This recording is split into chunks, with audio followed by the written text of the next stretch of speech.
Pembelajaran berdiferensiasi. Topik 1 demonstrasi kontekstual. Kami dari kelompok SMPN 17 Kota Jambi. Selanjutnya anggota kelompok. Pertama M. Dava Noval. Kedua Ajeng Dina Meiliana. Ketiga Mutiara Oktavia. Keempat Yusma Yenti. Pengertian pembelajaran berdiferensiasi menurut Tomlinson. 2001. Pembelajaran berdiferensiasi adalah usaha untuk menyesuaikan proses pembelajaran di kelas untuk memenuhi kebutuhan belajar peserta didik sebagai individu. Atau bisa dikatakan juga bahwa pembelajaran berdiferensiasi adalah pembelajaran yang memberi keleluasaan dan mampu mengkomodir kebutuhan peserta didik untuk meningkatkan potensi dirinya sesuai dengan kesiapan belajar, minat, dan profil belajar peserta didik yang berbeda-beda. Jadi menurut kelompok kami, pembelajaran berdiferensiasi adalah pembelajaran yang dilaksanakan dengan mengelompokkan siswa sesuai dengan tingkat kemampuannya masing-masing. Dengan adanya pembelajaran berdiferensiasi ini, siswa bisa berkembang secara leluasa sesuai dengan potensi yang dimilikinya. Selanjutnya keragaman siswa di kelas. Pertama, profil belajar peserta didik. Kedua, gaya belajar. Ketiga, minat dan bakat, dan keempat, kesiapan belajar. Untuk profil belajar peserta didik. Profil belajar peserta didik terkait dengan banyak faktor, seperti bahasa, budaya, kesehatan, keadaan keluarga, dan kekhususan lainnya. Selain itu juga akan berhubungan dengan gaya belajar seseorang. Profil belajar peserta didik ini merupakan pendekatan yang disukai peserta didik untuk belajar, yang dipengaruhi oleh gaya berpikir, kecerdasan, budaya, latar belakang, jenis kelamin, dan lain-lain. Untuk gaya belajar terbagi menjadi 3.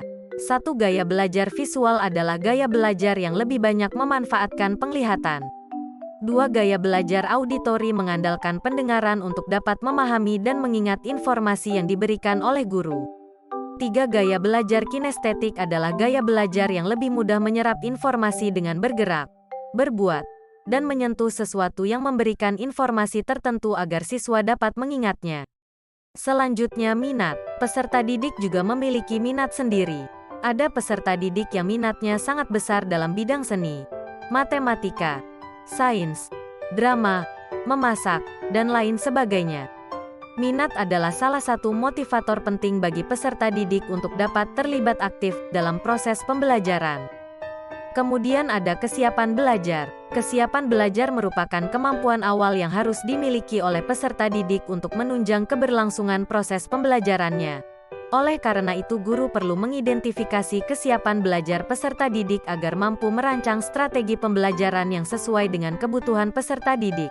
Untuk contohnya, seorang guru yang akan mengajari materi SPLDV, maka guru tersebut akan melakukan pembelajaran berdiferensiasi menggunakan gaya belajar. Sebelum pertemuan berlangsung, guru sudah mengamati siswa yang memiliki kemampuan gaya belajar visual, audio, dan kinestik berdasarkan hasil pembelajaran sebelumnya. Pada pertemuan sebelumnya, guru secara bergantian mengubah gaya pembelajaran dan melihat hasil proses belajar melalui asesmen formatif dan sumatif. Setelah mengetahui, guru membagi siswa ke dalam 3 kelompok. Kelompok 1, siswa yang memiliki gaya belajar visual. Guru memberi media pembelajaran berupa komik dengan materi SPLDV. Komik tersebut memuat pembelajaran SPLDV yang dirangkum dengan cerita. Kelompok 2, siswa yang memiliki gaya belajar audio. Guru memberi video pembelajaran agar siswa dapat mengulang setiap materi tersebut. Kelompok 3, siswa yang memiliki gaya belajar kinestetik. Guru memberi media pembelajaran berupa benda konkret atau alat peraga.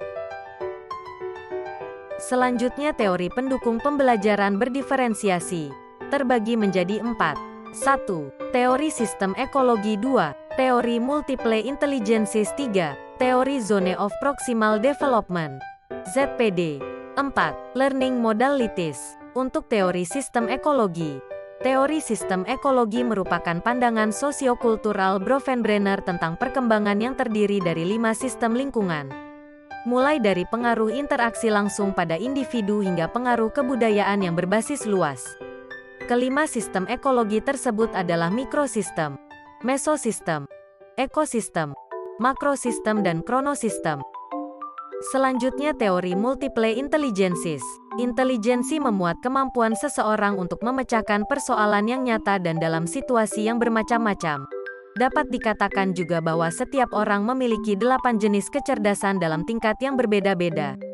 Pada teori multiple intelligences ini disebutkan ada 8 bentuk kecerdasan. 8 jenis kecerdasan itu memiliki komponen inti dan ciri-ciri yang berbeda juga.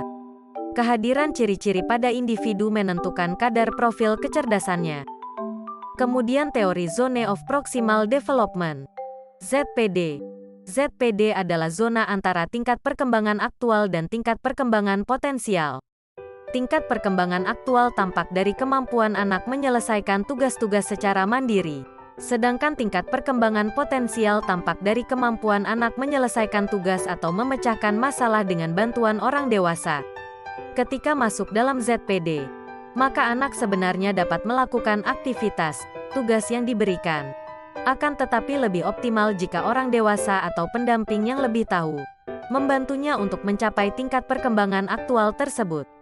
Hal tersebut dapat dikatakan bahwa setiap peserta didik memiliki ZPD yang berbeda-beda.